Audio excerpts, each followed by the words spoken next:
Timnas Indonesia dihadangkan dengan lawan-lawan berat di babak ketiga kualifikasi Piala Dunia 2026. Situasi ini malah membuat Jay Itzes tertantang.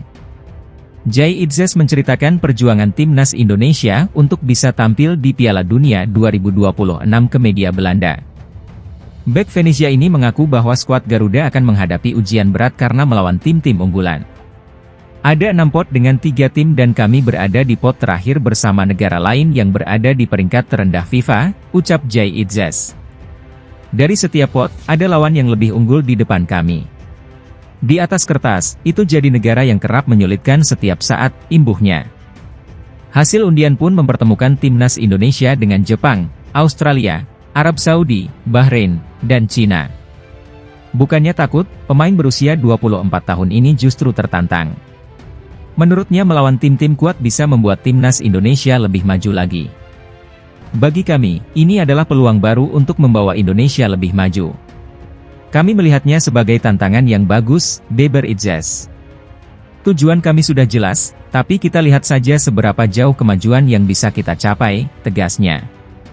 Adapun Jay Itzes dan kawan-kawan akan memulai laga pertama di babak ketiga kualifikasi Piala Dunia 2026 melawan Arab Saudi pada 5 September 2024.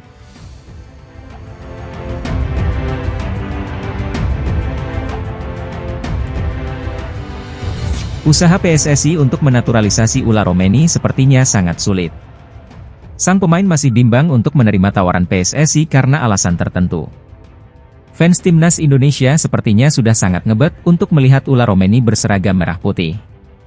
Karena ini, penggemar Timnas Indonesia selalu bertanya kepada PSSI terkait progres naturalisasi Ula Romeni. Mengingat jadwal Timnas Indonesia di kualifikasi Piala Dunia 2026 sudah sangat dekat, membuat fans Timnas greget dengan naturalisasi Ula Romeni. Timnas Indonesia memang butuh sosok striker hebat seperti Ula Romeni. Pasalnya, lawan yang akan dihadapi Asnawi dan kawan-kawan adalah para raksasa Eropa. Witan Sualeman, Egy Maulana Fikri dan Marcelino Ferdinand akan berhadapan dengan Mitoma dan Endo yang bermain di Premier League. Mereka berdua merupakan pemain inti dari Timnas Jepang yang akan menjadi salah satu lawan berat Timnas Indonesia. Belum lagi Arab Saudi yang pernah mengalahkan Argentina, Australia yang super kuat dan Cina serta Bahrain yang juga tidak dapat dianggap remeh. Karena ini, Shin Tae-yong dan Erick Thohir berusaha untuk mencari tambahan pemain keturunan untuk memperkuat Timnas Indonesia di babak 3. Shin Tae-yong dan PSSI juga sudah menyusun nama-nama potensial yang bisa dinaturalisasi. Mereka berharap bahwa pemain-pemain tersebut bisa bermain di pertandingan pertama dan kedua di bulan September nanti. Hanya saja, rencana PSSI sepertinya menemui jalan buntu. Nama-nama beken seperti Kevin Dix, Ula Romeni, Mees Hilgers dan lainnya, tidak kunjung mau bergabung dengan Timnas Indonesia. Padahal, mereka sangat dibutuhkan oleh Timnas Indonesia khususnya Ula Romeni. Pasalnya, Ula Romeni akan bisa mengatasi krisis striker Timnas Indonesia. PSSI mengungkapkan bahwa Ula Romeni dan kawan-kawan memiliki alasan kuat untuk menolak Timnas Indonesia. Dan salah satunya alasannya adalah mereka masih ragu dengan nasib mereka dan karir mereka jika mengganti kewarganegaraannya dari Belanda ke Indonesia. Itu pertimbangan berat bagi mereka. Itu pertimbangan karir dan sebagainya, ucap Arya Sinulinga, anggota Exco PSSI. Orang kepercayaan Erick Thohir sekaligus anggota tim naturalisasi tersebut juga melihat bahwa para pemain keturunan tersebut masih memiliki keyakinan bahwa mereka masih bisa menembus timnas asal mereka. Meskipun berat, pemain seperti Ula Romeni dan Mees Hilgers masih memiliki usia muda sehingga mereka masih bisa berjuang untuk bisa membela timnas Belanda. Pemain tersebut, Ula, Kevik Delel, merasa bahwa dia masih mungkin main di timnas yang sekarang. Negara asalnya, biasanya itu, tambah Arya. Karena alasan ini, sosok Ula Romeni DLL akan sangat susah untuk didapatkan oleh timnas Indonesia sebagai striker keturunan yang mau bermain untuk negara nenek moyangnya.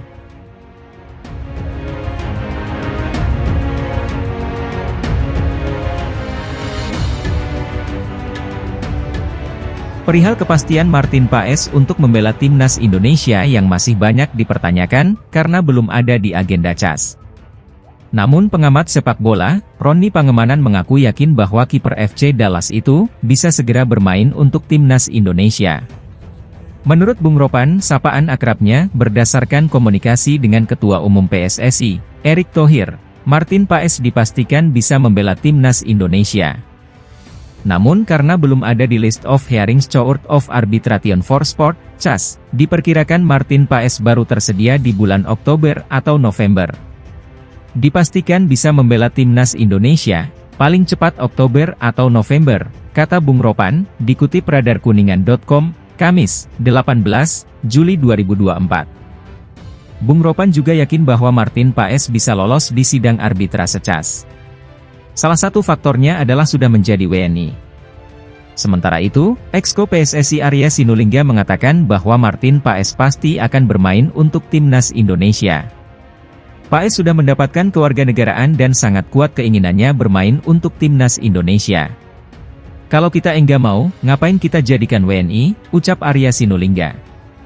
Menurutnya, kiprah-kiper FC Dallas ini sedang naik bahkan sampai masuk ke dalam daftar All-Star MLS atau Major League Soccer. Arya menjelaskan Paes akan bermain untuk timnas Indonesia, namun belum pasti kapan waktunya. Belakangan nama Martin Paes kembali ramai dibicarakan, terlebih Menpora Dito Aryo Tejo sempat mengatakan kepada wartawan perihal Martin Paes yang bisa bermain di bulan September mendatang. Insya Allah September dia, Martin Paes, bisa bermain, ucapnya saat ditanya wartawan di sela acara di Kabupaten Kendal, Jawa Tengah.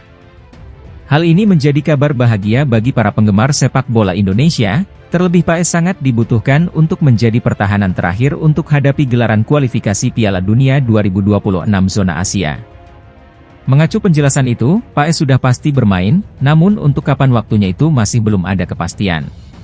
Sebab Martin Paes masih tersangkut dalam Statwa FIFA Pasal 9 Ayat 2-3. Statwa tersebut kurang lebih menjelaskan peraturan perpindahan federasi tidak boleh dilakukan oleh pemain yang sudah berusia 21 tahun. Pada saat itu Martin Paes pernah bermain untuk timnas Belanda U21 saat umurnya memasuki 22 tahun. Ini terjadi karena saat gelaran tersebut jadwal pertandingan tertunda karena adanya COVID-19. Hal itulah yang menyebabkan tersendatnya proses naturalisasi Martin Paes. Pihak PSSI dan jajarannya menjelaskan bahwa mereka terus berusaha untuk mendapatkan Martin Paes dengan segera.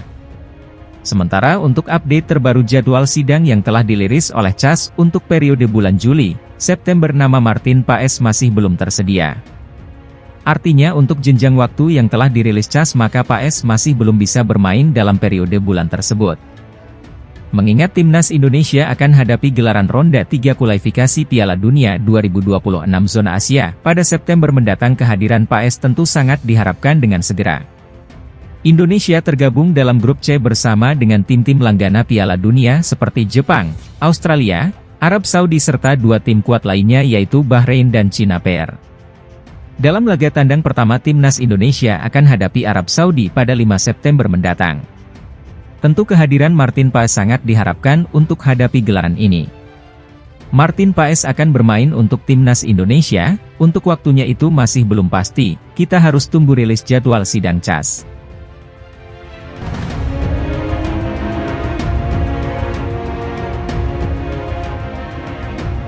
Indra Syafri disorot karena mencoret satu pemain keturunan, Samuel untuk membela timnas Indonesia U19. Nyatanya Shin Taeyong juga lebih